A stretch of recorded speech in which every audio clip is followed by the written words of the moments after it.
Next speaker, Deputy Catherine Connolly. And I'll start with I've adopted the same approach with all witnesses. Have you read the Controller and Auditor General's report? Yes. Yes. Mr Mulcahy? I was nearly going to say, have you? Yes. Yes, I've read it, and actually I've read it. I have lost track of the many times I've read it. So you've read it completely. Great. So you know then, Mr Mulcahy, that it's not just about the percentage. There are a lot of issues raised in this report. Isn't that right? That's a yes or no. There are a lot of concerns raised in this report in relation to conflict of interest, inadequacy of records, failure to look at alternatives, failure to follow up on conflicts of interest. That's what the report is about. Do you accept that? You've all read it. All three of you accept that. You don't. That there are issues raised. Yes, of course. Yeah. On those issues that I'm raising, as set out in this report. Yeah, they weren't of concern to me. I beg your pardon? They weren't of direct concern to me. No, but they're of direct concern to this committee. Of course. And to the taxpayer and to the people who are listening to us. And it is direct concern to trust and confidence in a system. The probable loss is, I'm leaving that aside, because what is being brought into question here is the process. The process of the sale, the concerns over conflict of interest and how that should have been followed up on, the inadequacy of records and so on. So that's what I'm zoning in on here. My first question is, have both Ms Finan and Mr Mulcahy, you've gone on to other jobs and so on. Have ye met with NAMA to discuss an approach to this committee? Has there been a meeting between ye? Yes, I met with to seek clarification on a number of facts. It wasn't certainly to discuss how I would approach the committee. I'm quite independent in the delivery of my evidence here today, but certainly there were a number of factual questions which I had, and they were answered. And they were also kind enough to send me printed transcripts of the evidence given here. That was the facility that NAMA made available to me. My home printer probably would have blown up if I tried to print it off myself. Absolutely. Welcome to the club, yeah. But you got all the transcripts? Yes. Okay. You did have a meeting with NAMA? Yes.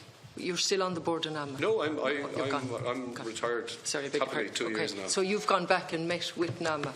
I had one meeting with NAMA, as the three of us had a factual session with NAMA where what were the facts that came out of that? There were a number of factual questions around. What were they? What were you trying to clarify, just to be of help to us as well? Perhaps I can just assist here. There is a ruling made by the board of NAMA, which I think is a wise ruling, and that is the retention of papers is not the material that can be held by a board member subsequent to their tenure. So, subsequent to each of our departures, any board paper or any relevant NAMA paper was returned. So, I'm out of the board 3 years, as is John, and John Corrigan is out approximately 2 years. So, in fairness, there was material that we would have liked to have reread. So, we attended a meeting. They kindly did send, as John said, some additional scripting, which was more about this committee but minutes of certain meetings relevant to the point of the PAC, 4 main points of discussion, were made available to us to allow us reflect and recall the context. Okay. And that was it. Okay. One meeting with all three of you? One meeting with whom in NAMA? With Brendan McDonough, Frank Daly and John Collison. Okay. And then in relation to the evidence here today, did you agree what should be said? No, absolutely That's okay. not. That's okay. I have to ask the question. You didn't? No. Okay.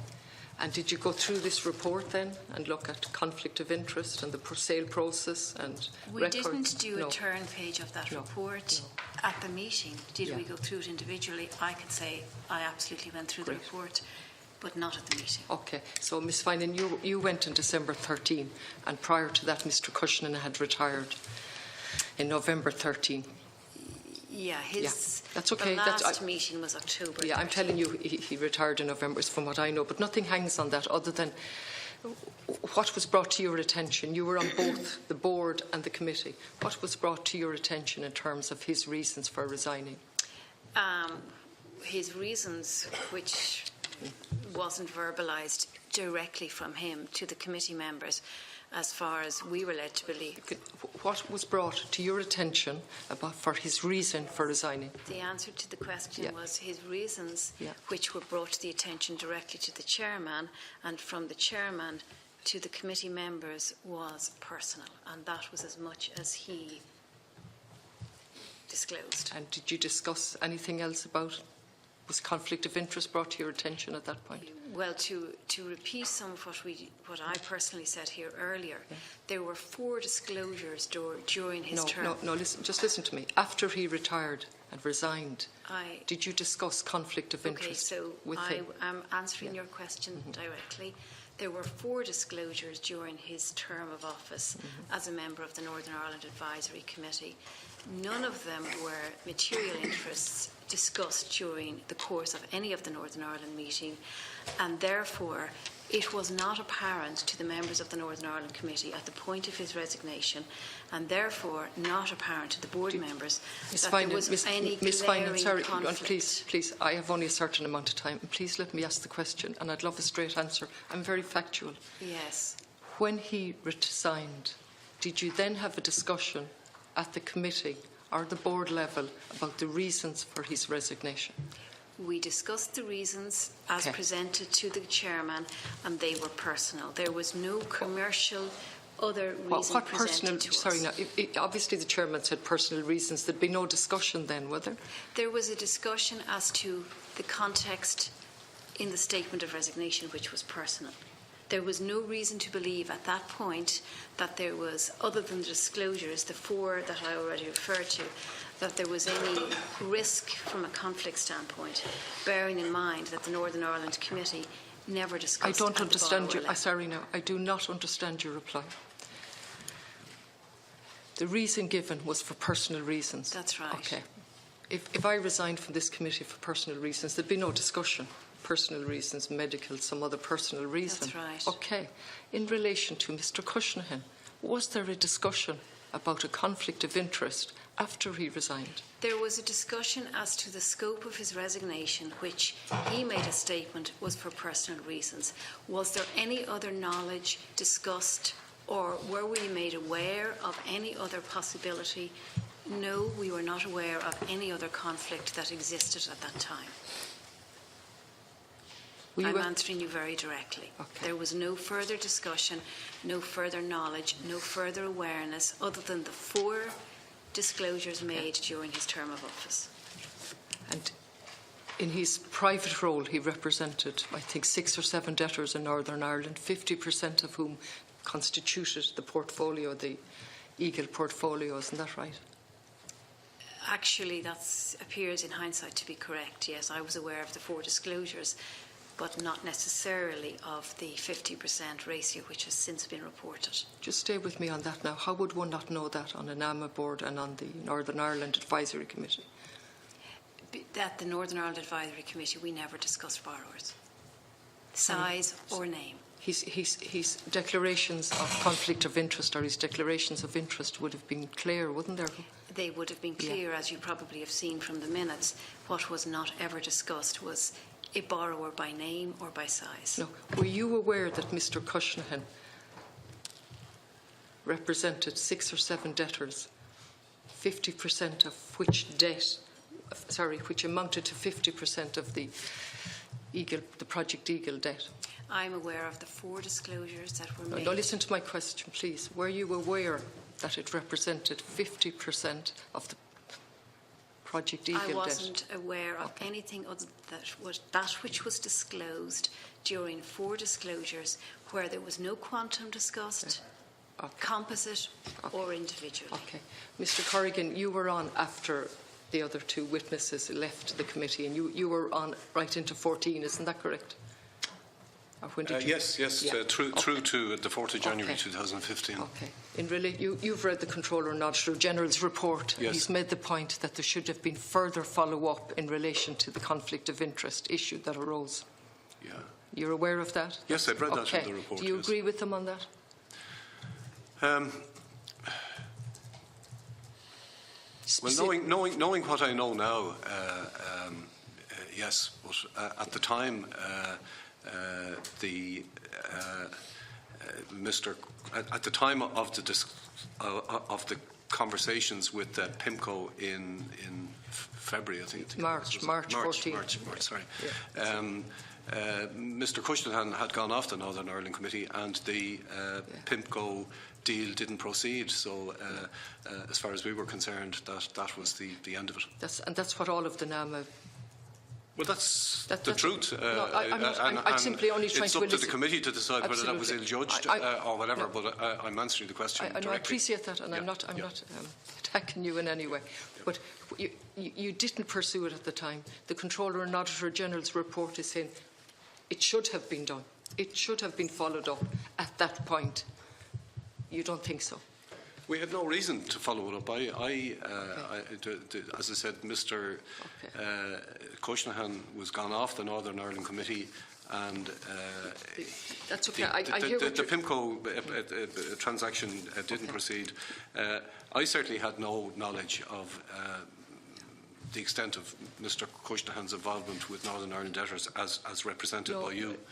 No, not represented by me. It's not represented by you, yeah, but that's okay. We'll clarify. As is now known, so there is a divergence between yourself and the Controller and Auditor General in relation to the necessity to follow up. Let's move forward then to when Cerberus take over. And NAMA, when did you become aware that the same legal advisors had moved on, please, to Cerberus from PIMCO?